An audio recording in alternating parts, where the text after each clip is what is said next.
Et je vous retrouve pour le plateau de Regard Croisé. Merci de rester fidèle au programme du soir sur New World. Bienvenue dans ce 5e et dernier numéro de Regard Croisé de cette semaine. Encore 4 sujets à aborder avec nos invités. Nous parlerons d'abord du Sénégal présidentiel. Enfin, le bout du tunnel, ce sera notre interrogation avec nos invités. Notre deuxième sujet concerne le Sahel. L'AES annonce la création d'une force conjointe contre le terrorisme. Troisième sujet, RDC, un projet d'accord de coopération militaire avec la Russie est annoncé. Et puis nous terminerons bien évidemment par le Togo, élection, le processus définitivement lancé. Et pour en parler ce soir, 3 invités sur ce plateau avec moi. Ashraf Ourossama, vous êtes juriste et secrétaire général du PDP, le Parti démocratique panafricain. Bonsoir Ashraf et bienvenue. Et bonsoir Dr Guillaume, bonsoir à mes aînés ici sur le plateau. Et je suis ravi de vous retrouver. J'espère vivement que nous aurons des débats constructifs et disons des débats houleux. Merci beaucoup à vous, Ashraf, d'avoir répondu à notre invitation. À côté de vous, Eric Johnson, vous êtes journaliste, directeur de publication du journal L'Union. Bonsoir Eric et bienvenue. Bonsoir Guillaume, bonsoir chers collègues, bonsoir chers amis, téléspectatrices et téléspectateurs de New World TV. Notre troisième invité ce soir, Sylvestre Béni. Sylvestre, vous êtes journaliste, directeur de publication du journal La Manchette. Bonsoir Sylvestre et bienvenue. Oui, bonsoir Guillaume et bonsoir à toutes et à tous. Merci beaucoup à vous d'avoir répondu donc à notre invitation. Nous allons attaquer notre premier sujet, direction le Sénégal présidentiel. Enfin, le bout du tunnel, c'est notre interrogation. Il faut dire que finalement, ce jeudi, le Conseil constitutionnel et l'exécutif se sont accordés sur la date de la présidentielle au Sénégal. Ce sera finalement le 24 mars. Donc, dans quelques jours, les Sénégalais devront se rendre aux urnes pour le premier tour de cette élection présidentielle dont le processus entre-temps avait été suspendu par le président Macky Sall depuis le 3 février. On sait que normalement, les Sénégalais devaient se rendre aux urnes le 25, mais c'est finalement le 24 mars prochain. Ils devaient se rendre aux urnes le 25 février. Mais c'est finalement le 24 mars prochain qu'ils se rendront aux urnes, Sylvestre. Oui, j'ai envie de dire tout ça pour ça. Oui, c'est la question qu'on se pose. C'est la question que je me pose, tout ça pour ça, parce que je crois que Macky Sall avait quand même tous les leviers possibles. Il partait donc à la tête haute, il partait par la grande porte. N'eût été quand même cette erreur-là, moi je crois que c'est une erreur politique parce qu'il a fait 12 ans au pouvoir, mais il n'a pas su qu'il suffisait juste de cette erreur-là pour qu'aujourd'hui, certes il va partir, mais il perd très sali. Il perd très sali parce que j'aurais souhaité qu'avec cette annonce-là d'un homme d'État, quand il disait que oui, je ne vais pas quand même me présenter, je vais quitter donc et laisser quelqu'un d'autre donc assumer donc la destinée du pays. Et pas très un beau matin, il remet en cause tout ce qu'il avait dit lorsqu'il était même candidat donc à cette élection. Aujourd'hui, je crois que s'il y a une institution à saluer et qui a pu sauver donc le Sénégal, je crois que c'est le Conseil constitutionnel. Et c'est en cela je veux véritablement tirer fière chandelle donc aux juristes. C'est vrai qu'il y en a aussi qui ma foi donc n'honorent pas ce métier noble là, ou du moins le droit. Et donc ces juristes là, bien que certains aient été nommés donc par le président, à un moment donné ils ont eu le courage de sauver le Sénégal. Ils ont eu le courage donc de dire enfin arrête au président. C'est vrai que le président a pris tellement donc de mesures, ne serait-ce que pour tirer le trait vers son côté, mais à un moment donné, il a toujours eu devant lui ce Conseil constitutionnel qui dit niet, respectons donc le calendrier constitutionnel, respectons donc les dispositions constitutionnelles. Aujourd'hui, c'est vrai que la campagne n'a pas été démarrée le 25 comme, je crois, non, un peu plus tôt, comme on l'aurait souhaité. Mais bon, ça démarre le samedi prochain, le 9. Et donc, le 24, ils iront aux urnes. Et tout se passera, donc, on le souhaite, comme sur des roulettes. Et donc, que celui qui a pu se convaincre, donc les Sénégalais, que celui-là soit proclamé vainqueur. C'est vrai que Macky Sall s'est un peu sauvé ou a un peu sauvé sa tête en faisant donc démissionner le gouvernement parce qu'il y a le Premier ministre qui est candidat. Il ne peut pas être candidat et encore être donc le chef de l'exécutif. Donc il a su dissoudre donc le gouvernement et prendre donc un Premier ministre juste pour la période. Donc bon, disons lui félicitations, il a voulu se racheter. Est-ce qu'on peut dire qu'on tourne définitivement la page de cette page sombre-là liée au troisième? Non, aucunement. Est-ce le bout du tunnel? Le bout du tunnel, oui, bon, il y aura des élections. Il y aura des élections et puis tout se passera. On souhaite donc le meilleur pour le Sénégal, que les choses se passent dans les règles de l'art, dans les normes, du moins dans les standards internationaux admis en matière d'élection. Mais vous savez que cette période-là, il y a eu des morts, il y a eu des blessés. Donc, c'est pas une période donc, à soustraire donc, de la vie politique du Sénégal. Tout autant des gens doivent répondre donc, de cette situation. Je rappelle qu'il y a eu une loi d'amnistie qui a été votée aussi. Donc, ça efface tout. Oui, mais c'est cela malheureusement. C'est cela malheureusement. Donc, voilà, bon, je crois que si ça peut permettre donc, à ce pays donc, de redonner son blason, donc d'être ce pays-là qui donne envie à beaucoup donc, d'États africains en matière donc, de démocratie. Si cela peut véritablement avoir l'assentiment donc, de tous, je crois que c'est la meilleure des choses, pourvu que ces familles-là soient dédommagées et tout, pour que plus jamais, au moins plus jamais, qu'on ait quand même cette période-là. Cette période que beaucoup d'Africains ont déploré, parce que je l'ai dit, le Sénégal, le Ghana sont souvent donc, des modèles de démocratie. Mais si c'est Macky Sall est arrivé donc à mettre ce pays-là aussi bas, je crois que ça n'a pas quand même honoré la dimension qu'on espérait pour le Sénégal. Okay. Alors, Eric Johnson, est-on en train finalement de voir le bout du tunnel au Sénégal avec finalement la date du premier tour de la présidentielle qui est annoncée? Ce sera le 24 mars. On s'attendait à ce que ce soit plutôt le 25 février, mais on sait que depuis février, le président avait interrompu le processus.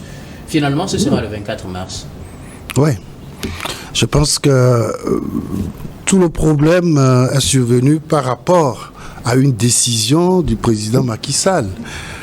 Tu l'as dit, le premier tour de l'élection présidentielle était prévu pour le 25 février.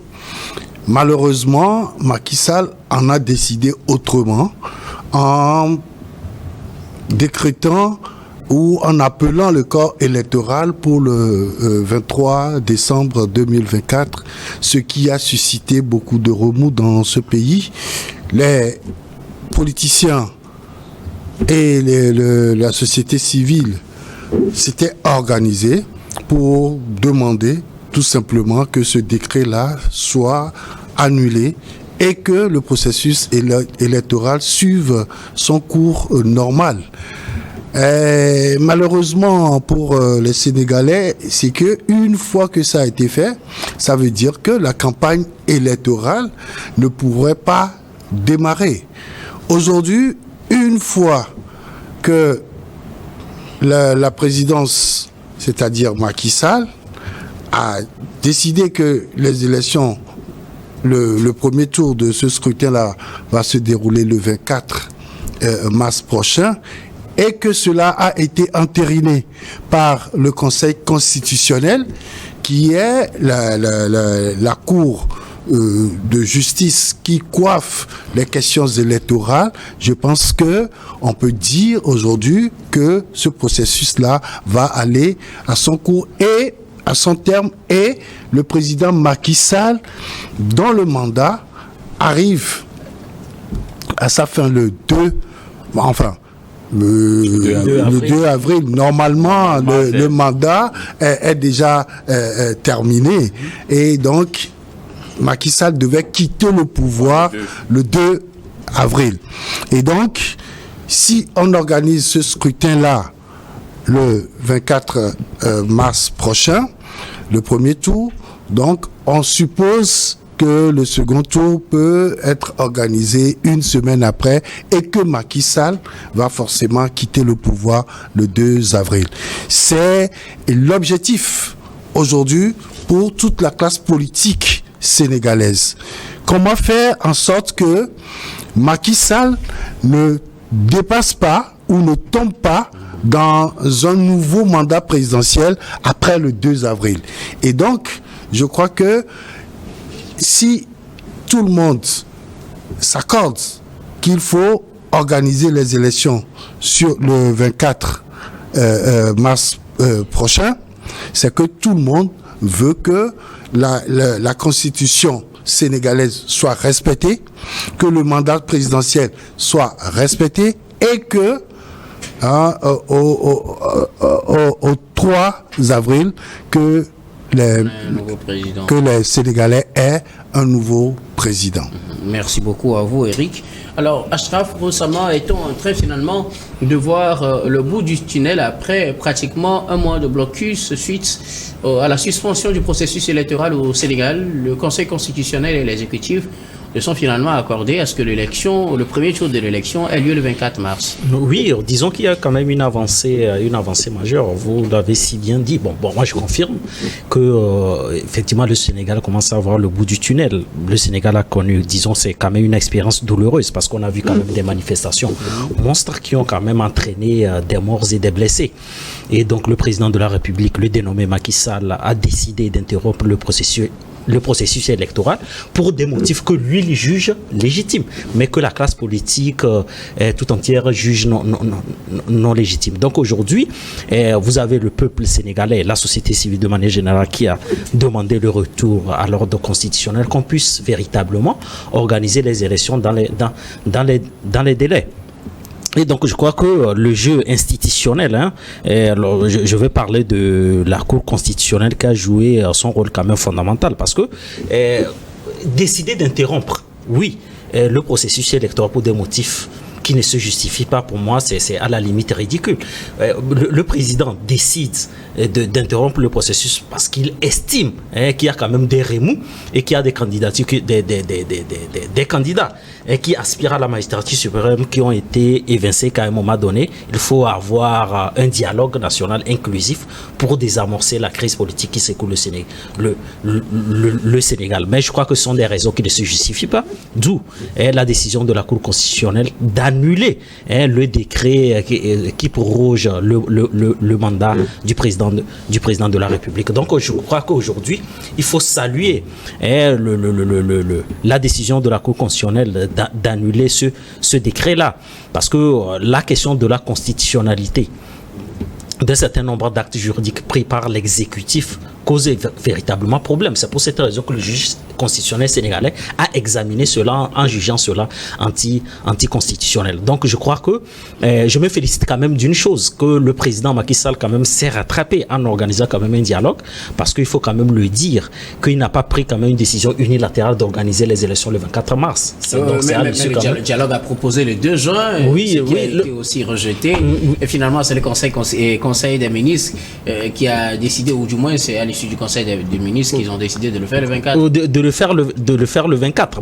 Bon, alors là, au fait, qu'est-ce qu'on reprochait au président de la République, c'est-à-dire de proroger son mandat? Si on organise les élections le 2 juin, ce qui veut dire qu'on le renvoie peut-être à 2-3 mois plus tard. Ouais, bon, peut-être 2-3 mois plus tard. Bon, mais le président de la République estime que si vous me reprochez de proroger mon mandat, je préfère organiser les élections le plus vite possible, d'où la date du 24 mars. Mais tout ce qu'on peut souhaiter, c'est que la concurrence soit loyale sur le terrain, que le jeu institutionnel également puisse aboutir, qu'on puisse organiser des élections et qu'on puisse dégager le président un nouveau président au plus grand tard le 3 mars. Mais encore une fois, je crois que mon aîné Sylvestre Béni l'a dit très bien ici, que si aujourd'hui on se retrouve dans ce cas de figure, c'est que la Cour constitutionnelle sénégalaise a joué son rôle. C'est ce qu'on attend véritablement de cette haute juridiction constitutionnelle. Parce qu'à partir du moment où vous avez un exécutif qui incarne la prééminence institutionnelle et qui essaie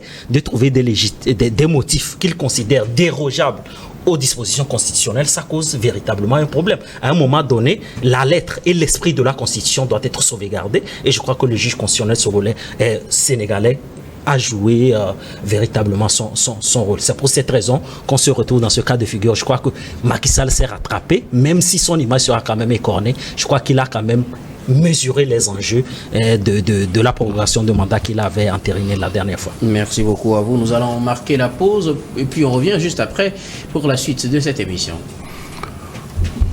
Je peux encore